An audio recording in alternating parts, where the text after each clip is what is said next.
राम राम मंडळी आणि सर्वांना श्री स्वामी समर्थ आणि त्याचबरोबर शुभ सकाळ. म्हणजे आता सकाळ होऊन खूप टाईम झाला होता बरं का. तर इकडं सगळी काही कामं आवरली आणि इकडं माझी आंघोळ सगळं काही झालं आणि आता चहा पाण्याची पण तयारी. इकडं चहा करून घ्यायचा होता.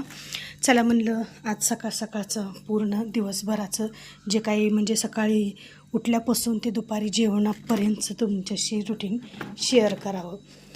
तर सगळं काही इकडं काम आवरलं, अंघोळ झाली आणि आता मस्तपैकी इकडं चहा प्यायचा आहे. तोपर्यंत यांचं इकडं चालू होतं धार काढायला. तर म्हशीचं मस्तपैकी आता दूध इकडं काढायला चालू आहे. मस्तपैकी आता घट्ट असा घरच्या म्हशीच्या दुधाचा चहा इकडं. तर इकडं मस्त असं फ्रेश म्हशीच्या दुधाचा इकडं छान असा सकाळी सकाळी चहा पण बनवलेला आहे आणि इकडं सगळ्यांना चहा दिला आणि सकाळची मस्तपैकी सुरुवात ही चहापासून झालेली आहे. बघा चहा नसला का नाही इतका आळस येतं आणि डोकं पण दुखते बरं का. मग चहा घेतला आणि इकडं आता स्वयंपाकाला सुरुवात केली. आता सगळ्यात आधी मी काय केलं, पीठ मळून घेतलं आणि लगेच चपात्याला सुरुवात केली. कारण भाज्या मी चपात्या झाल्यानंतर भाज्या करणार होते. त्याच्यामुळे आधी पीठ मळून घेतलं आणि मस्तपैकी घरामध्ये इतकं गरम होत होतं का नाही, तर मी काय केलं, बाहेर चूल पेटवली आणि चुलीवर मस्तपैकी इकडं चपात्या करून घेतल्या. कारण बाहेर कशी खेळती हवा असते, मोकळी हवा असते आणि त्याच्यामुळं का नाही चपात्या करायला पण एवढं काय वाटत नाही. पण म्हणजे घरामध्ये का नाही इतका दम म्हणजे कोंडल्यासारखं गुदमरल्यासारखं होतं का नाही. आणि आता ह्या गरमीमुळं उष्णतेमुळं घरात तर कसलाच दम निघत नाही. तर मग इकडं चुलीवर चपात्या मस्तपैकी इकडं चपात्या करून घेतल्या आणि आता मला इकडं बनवायचं होतं भाऊंसाठी शाबू. तर आज रविवार आहे, भाऊला रविवार असतो आणि दुपारी म्हणजे फराळ दुपारी करतात आणि डायरेक्ट संध्याकाळी म्हणजे संध्याकाळी रविवार सोडतात. मग त्यासाठी भाऊंसाठी इकडं काय केलं, मस्त असं खूप वेळ असं पाण्यामध्ये शाबू भिजू दिला आणि एकदम बारीक कूट वाटून टाकलं. कारण त्यांना मोठाड कुटाचं चावत नाही, त्याच्यामुळे छान असं इकडं भिजू दिला शाबू आणि सगळ्यात आधी शाबू करून घेतला. आणि आज मला बनवायची होती कढी. कारण ताक तर प्रत्येक वेळेस दररोज तर ताक घरचं असतं, घरच्या म्हशीचं दूध असल्यामुळं दही ताक तूप सगळं खायला असतं. पण कढी जास्त करून मी काय बनवतच नाही. पण आज मला ना कढी आणि भात खायचा मूड झाला होता. मग इकडं दूध तापायला ठेवलेलं खाली उतरवलं आणि चला म्हणलं मेथीची भाजी करून घ्यावी. आणि इकडं डाळ पण शिजायला मी टाकलेली होती आणि मेथीची भाजी पण करायची होती. आणि आज होता आमच्या कारभाऱ्यांचा रविवार, मग उपवास होता. मग उपवास म्हणलं की काहीतरी गोड हे व्हायलाच पाहिजे. कारण गोड असल्याशिवाय ना मला तर उपवास सोडल्यासारखाच वाटत नाही. भाजी भाकर काही असो, पण त्यासोबत गोड जर काही एखादा पदार्थ असला का नाही तर उपवास सोडायला बरं जातं. तर इकडं मी तांदळाची खीर केली होती. 2 चमचे तूप टाकलं, त्याच्यात थोडेसे काजू बदाम पण टाकले आणि आता याच्यातच दूध मी टाकून घेणार होते आणि त्याच्यातच भिजू घातलेलं मी तांदूळ म्हणजे सकाळी लवकर थोडंसं भिजू घातलं होतं तांदूळ. भिजू घातलेले तांदूळ मिक्सरमधून तांदूळ खोबरं आणि विलायची मिक्सरमधून काढून घेतली आणि नंतर छानपैकी ह्याला उकळी येऊ द्यायची. ते जे तांदूळ वाटलेले ते तांदूळ पूर्ण शिजेपर्यंत ह्याला छानपैकी उकळी येऊ द्यायची. आणि अशा प्रकारे इकडं ना खिरीची पण तयारी होती. बघा इतकं म्हणजे आज एवढा स्वयंपाकाला वेळ लागला का नाही, म्हणजे खूप 2-3 प्रकार बनवायचे होते. वरण बनवायचं होतं, मेथीची भाजी बनवायची होती, कढी बनवायची होती, त्याचबरोबर खीरही बनवायची होती आणि त्याचबरोबर चपात्या केल्या होत्या आणि आणखीन राहिलं ते म्हणजे भात पण राहिला होता. तर भात पण बनवायचा होता. भात सगळ्यात शेवटला मी बनवून घेतला आणि इकडं मग ते सगळे वाटलेलं काय केलं मी खिरीमध्ये टाकून घेतलं त्या दुधामध्ये उकळलेल्या. आणि आणखीन म्हणजे 10-15 मिनटं का याला चांगलं मंद आचेवर भिजू दिलं. आणि आता मी वरणाला तर फोडणी दिली बरं का. आणि गडबडीत असं झालं की मी वरणाला लसूणच टाकायची राहून गेलं बरं का. आता झालं ना मग डबल कुटाणा. काय मग छोटं पातेलं घेतलं, त्याच्यात तेल टाकलं आणि लसूण थोडासा हातावर घेतला हे करून. आणि नंतर मग त्याच्यामध्ये चला म्हणलं आता वरून फोडणी द्यावी. कारण लसणाशिवाय बघा कोणतीच भाजी चांगली लागत नाही. आणि वरण तर ना त्याला लसूण असला तरच वरण टेस्टी लागतं. लसूण नसला का नाही एकदम पानचट कसं तर वेगळंच काहीतरी लागतं. मग त्याच्यामुळे डबल कुटाणा का होईना, पण आता जिभीचे चोचले पुरवायचे म्हणल्यावर डबल कुटाणा करायलाच पाहिजे. मग काय छोटंसं पातेलं घेतलं, त्याच्यात तेल टाकलं, जिरी मोहरी टाकली.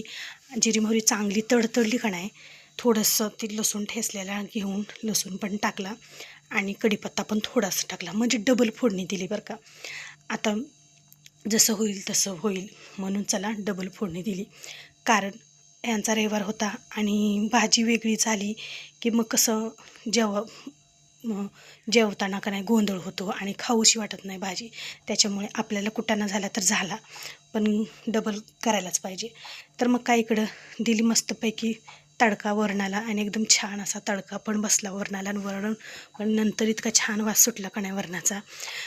मग अशा प्रकारे हे झाला माझा डबल कुटाणा. चला असू द्या, डबल काय होईना पण चवीला छान लागतं. आता इकडे मला बनवायची होती कढी. मग काय केलं, मोठ्या ताईला म्हणजे माझ्या मोठ्या बहिणीला मी विचारले.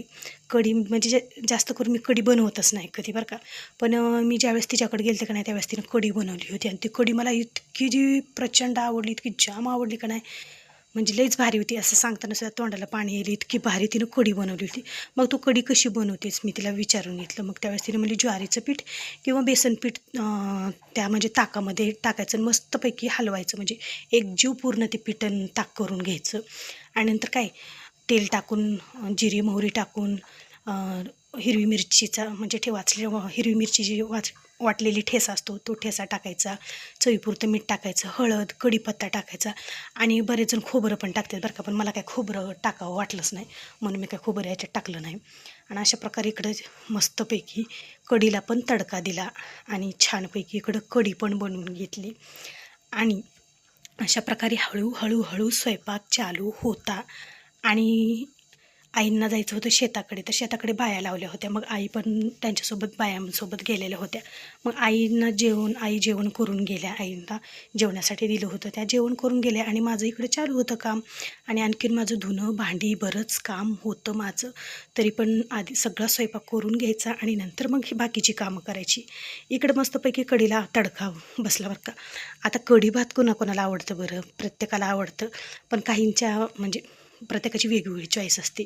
आता मला एवढी काही कढी भात आवडत नव्हतं, पण ज्यावेळेस मोठ्या ताईने बनवलेली मी खाल्ली होती का नाही त्यावेळेसपासून मला ती कढी म्हणजे आवडायली. मग मी पण आज बनवली कढी. चला म्हणलं बघू, बनवल्याशिवाय आणि केल्याशिवाय तर कुठलं खायला आपल्याला मिळणार बरं. तर चला मग काय, आपलं घरचंच ताक होतं, फ्रीजमध्ये ठेवलेलं होतं, परवाच बनवलेलं होतं ते ताक. मग एवढं काही आंबट पण नव्हतं, मग बनवावी म्हणलं कढी. आणि इकडं कढी पण बनवून घेतली. कढीला पण छान तडका दिला. आता ज्यावेळेस आपण फोडणी देतो, फोडणी दिली की आपण या भाजीसारखं उकळायचंच नसतं, याला लगेच थोडीशी फोडणी दिली की थोडंसं लगे हलवलं का नाही की लगेच बंद करायचं असतं. आणि ह्याच्यामध्ये मी थोडी साखर पण टाकणार आहे बरं का, कारण गोड तिखट आंबट ह्या तिन्हीचं कॉम्बिनेशन इतकं भारी होतं आहे आणि कढी इतकी भारी लागते का नाही, काय सांगायचंच नाही, एक नंबरच चव. आता सगळं काही झालं होतं. आता म्हणजे माझ्याकडून राहिली होती ती साखर टाकायची, तर मी साखर टाकून घेतली. आणि इतका आता राडा झाला होता गॅसपाशी की हा राडा नेमका उरकावा कुठून आणि काढावा कुठून हाच विचार आता माझ्या डोक्यात गोंधळ घालत होता. आणि मग इकडं काय झालं, खीर झाली बनवून माझी, त्याचबरोबर वरण पण बनवून झालं आणि त्याचबरोबर मस्तपैकी अशी कढी पण बनवून झाली आणि सगळा स्वयंपाक झाला. आता बारी आली ती पसारा आवरायची. मग काय इकडं पसारा बघा कुठून आवरावा आणि कुठून नाही, काय काय झाकून ठेवावं आणि काय नाही असं झालं होतं. तर मग पटापटापटा आवरलं, सगळी जिकडल्या तिकडं सगळं ठेवलं, स्वयंपाक केलेला पलीकडच्या घरात जेवण्यासाठी नेऊन ठेवला. आणि मग आता सगळा स्वयंपाक केलेला जो आहे तर तो नैवेद्य देवांना, सगळ्या देवांना दाखवला आणि नंतर गाईला पण दाखवला. प्रत्येक म्हणजे दररोज का स्वयंपाक झाला की जो काही स्वयंपाक असो, सात्विक जे जेवण आहे ते झालेलं आम्ही सगळ्या देवांना दाखवून गाईला दाखवतो आणि नंतरच मग आम्ही खाण्यासाठी घेतो. तर मग इकडं सगळं काही जेवायला वाढून घेतलं. इकडं सगळं म्हणजे मग आता सगळं काही जेवायला घेतलं. वाजले होते आम्हाला 1-1:30 वाजला होता. मग सगळं एका म्हणजे पलीकडच्या घरामध्ये सगळं ताट वाढून मग घेतलं, स्वयंपाकाचं सगळं घेतलं आणि इकडं यांच्यासाठी ताट वाढून घेतलं, माझ्यासाठी घेतलं. तर इकडं बघा मस्तपैकी वरण बनवलेलं आहे, कढी बनवलेली आहे, मेथीची भाजी बनवलेली आहे, भात पण बनवलेला आहे, चपात्या आणि त्याचबरोबर मस्त अशी तांदळाची खीर. जेवण झालं, मस्तपैकी आराम झाला. आता मी काय केलं, उद्या इडली बनवायची होती. मग इडली बनवली म्हणून मी काय केलं, तांदूळ भिजू घातलं आणि त्याचबरोबर इकडं उडदाची डाळ पण भिजू घातली. आता ही उडदाची डाळ का नाही घरची आहेत. मग घरची असल्यामुळे ह्याचं पूर्ण साल्ट का नाही म्हणजे याला साल्टच असतं का म्हणजे वरी काय म्हणतात त्याला उडदाच्या डाळीला पूर्ण काळी पाट असते. तर मग हे मी सकाळी भिजवल्यामुळं का ह्याची सगळी काळी पाट का नाही वरी आली होती. तर आता ह्याची उद्या मी इडली बनवणार आहे. तर आजचा व्हिडिओ असा होता. कसा वाटला तुम्हाला नक्की कमेंटमध्ये सांगा. चला तर सर्वांना श्री स्वामी समर्थ.